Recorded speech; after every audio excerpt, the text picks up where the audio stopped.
Olá, tudo bem com vocês? Boa tarde. Hoje é dia de conversar mais de perto, né? E nós recebemos aqui a neuropsicóloga Ângela Cherubini. Mais uma vez, doutora, obrigada por Obrigada, voltar. obrigada. Obrigada a você pelo convite. Muito bom retornar, muito bom poder estar aqui junto contigo, Ai, com que o bom. pessoal, poder esclarecer um pouquinho algumas dúvidas que possam surgir e falar sobre essa questão do autismo que é tão importante, né? Exatamente. Hoje nós vamos falar sobre o autismo, por quê? Eu recebi muitas demandas pedindo que a gente falasse mais sobre saúde. E aí eu fui olhar, tá, mas a saúde é tão ampla, tão ampla. Aí eu fui olhar a maior parte dos pedidos. E aí algumas síndromes e autismo. Então eu pensei, vamos começar pelo autismo? E aí eu trouxe a doutora Ângela Cherubini, né, que com certeza vai nos ajudar a esclarecer melhor. Já que é uma primeira conversa, né, eu acho que a gente tem que começar bem do início. E aí eu peço para vocês, se vocês tiverem dúvidas, se vocês quiserem mandar relatos, já podem mandar desde agora. Inclusive, antes mesmo da gente já começar, eu sei que tinha gente já de olho aqui, a Eliane, a Tita, todo mundo participando. Obrigada pelo carinho de vocês. E façam parte dessa conversa conosco, tá bom? Bom, autismo, doutora Ângela, você deve ter, né, alguns casos de acompanhamento, mas para esclarecer, como é que a gente pode caracterizar o autismo? Então, o autismo ele é um transtorno neurobiológico. Então, é caracterizado por uma dificuldade de comunicação social e também por interesses repetitivos e estereotipados. O que é isso, né?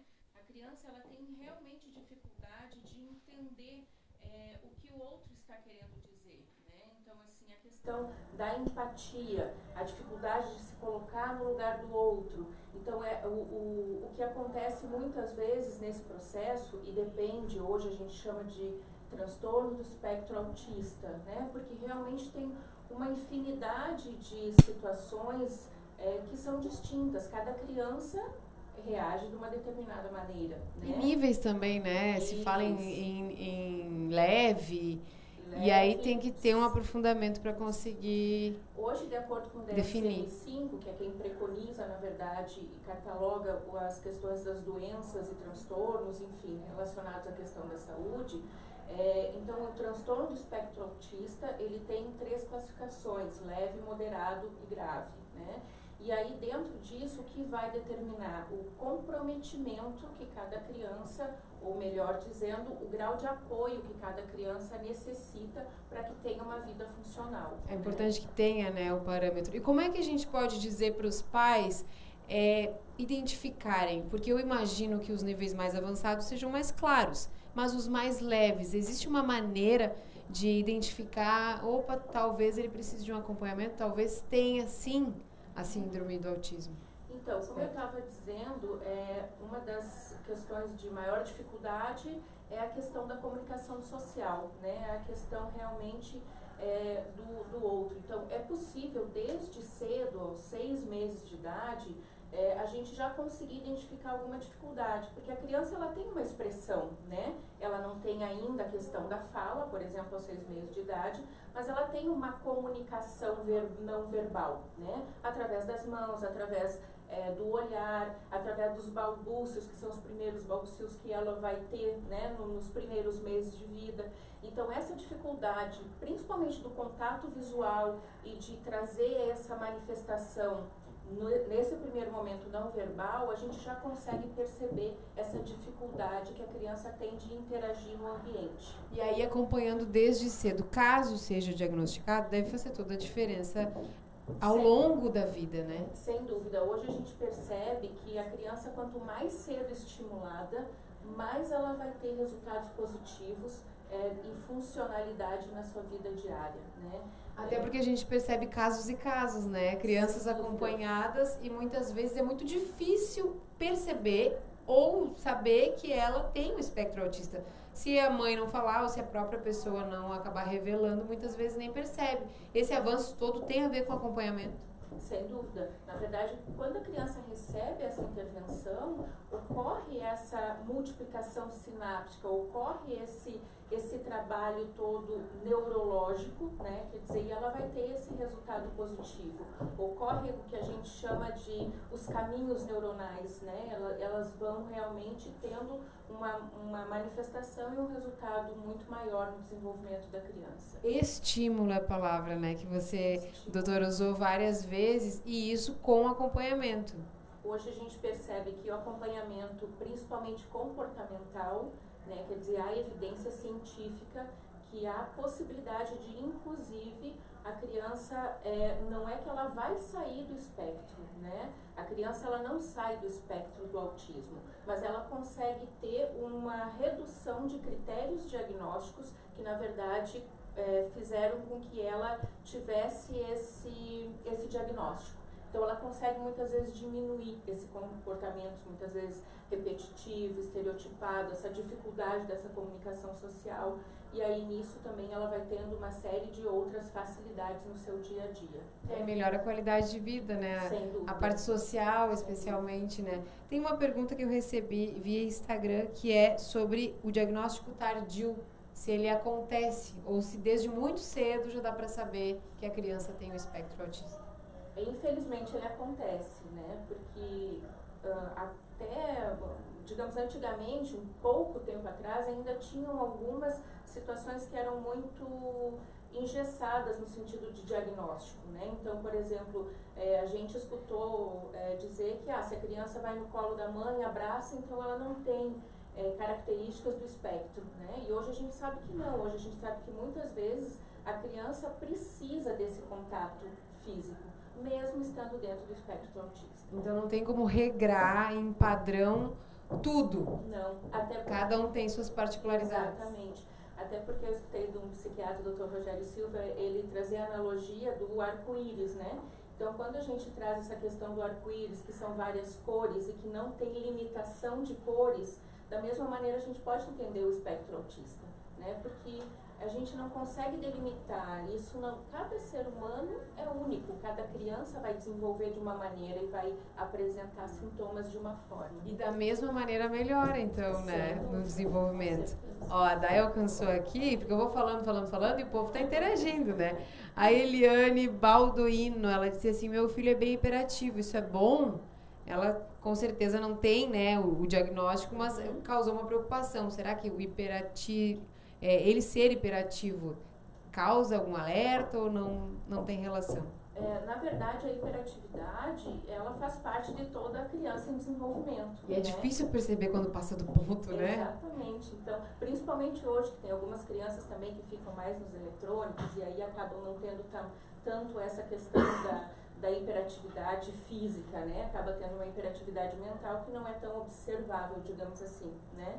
Mas não, a hiperatividade ela não caracteriza um sintoma específico do transtorno do espectro autista, né?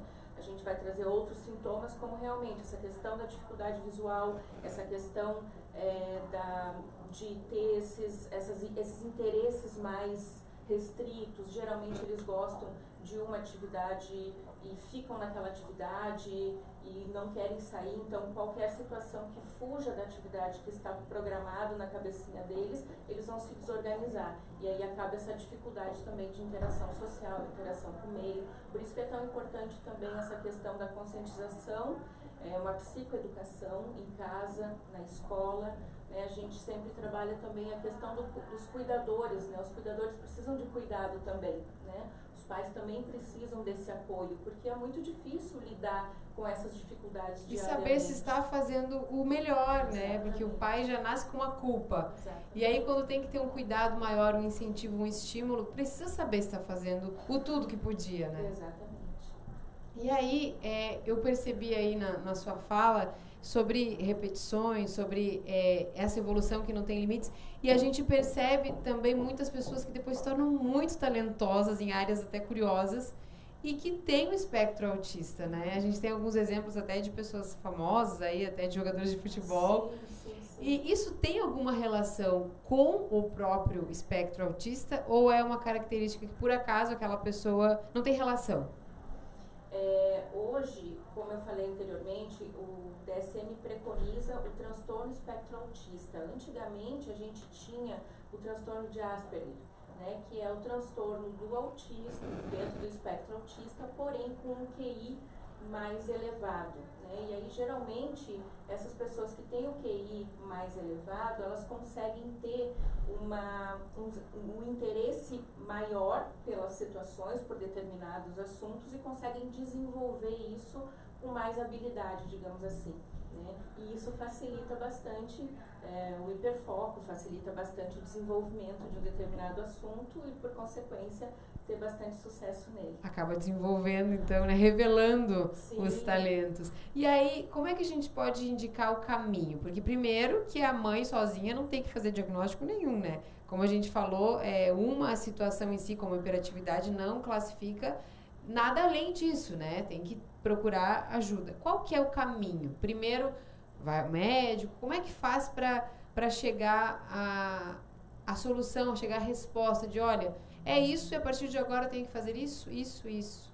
Então, é importante que quanto mais cedo a mãe, o pai, o cuidador identificar algumas situações específicas, como essa questão do contato visual, como essa questão do interesse muito próximo por alguma situação e somente nessa situação, que procure um neuropediatra, né, para que ele possa, de fato, fazer o diagnóstico correto. E é importante trazer também que quanto mais cedo esse diagnóstico ocorrer, mais possibilidade essa criança vai ter de desenvolver, vai ter de receber uma intervenção eficaz, porque é importante que a equipe seja interdisciplinar, né? Então, muitas vezes a gente vê fono, somente com fono ou somente com psicopedagoga, enquanto que hoje já se traz muito forte essa questão de que a interdisciplinaridade dos profissionais estejam em conjunto da mesma maneira para que eles possam realmente, essa criança possa desenvolver mais rapidamente. Há necessidade de uma intervenção comportamental, né? Quanto mais cedo essa criança tiver essa terapia comportamental, que hoje é o que a ciência preconiza como a que traz mais avanços para o desenvolvimento, mais ela vai ter uma qualidade de vida, mais ela vai ter um processo de funcionalidade mais avançado. Imagine, né? Conseguir avançar e sem limites o desenvolvimento a partir do acompanhamento ideal. A gente sabe, né, que com certeza deve ser luta de muitos pais para que tenham o serviço, né, de maneira gratuita. Dessa maneira interdisciplinar, eu acho que ainda é um modelo ideal, né, que todos sonham que existam. Em algumas cidades, em algumas regiões, a gente sabe que tem iniciativas alternativas, né, de ONGs, mas o caminho é esse, né? Se a família já tem mais condições, com certeza já vai montar a sua equipe. Se não, vai procurar aí o que tiver disponível na cidade. E hoje a gente conta também com cursos online de orientação aos pais, né? Então, isso é muito bom, né? Isso é muito importante, porque quanto mais cedo os pais conseguirem intervir com as suas crianças, mais elas estarão sendo desenvolvidas, né? Então, não existe um processo de trabalho único na família, em casa. Não, precisa ser em todos os ambientes, na família, na escola, aonde a criança estiver. E hoje, com essa possibilidade dos pais também terem acesso a essas orientações, facilita bastante e só vai trazer também um benefício muito mais rápido para a criança. Com certeza, uma boa dica, né? Porque é acessível total, é só entrar na internet, pega o que tem de bom, né, na internet. Muito obrigada, viu, doutora? Imagina, passa rapidinho, né? A gente falaria bem mais aqui. Com certeza. Mas terça-feira tem mais. Muito obrigada pelas suas explicações, tenho certeza que esclareceu para muita gente o assunto. Obrigada, gente. Uma boa tarde a todos. Obrigada mais uma vez. Imagina, até terça. Passou 2 minutinhos.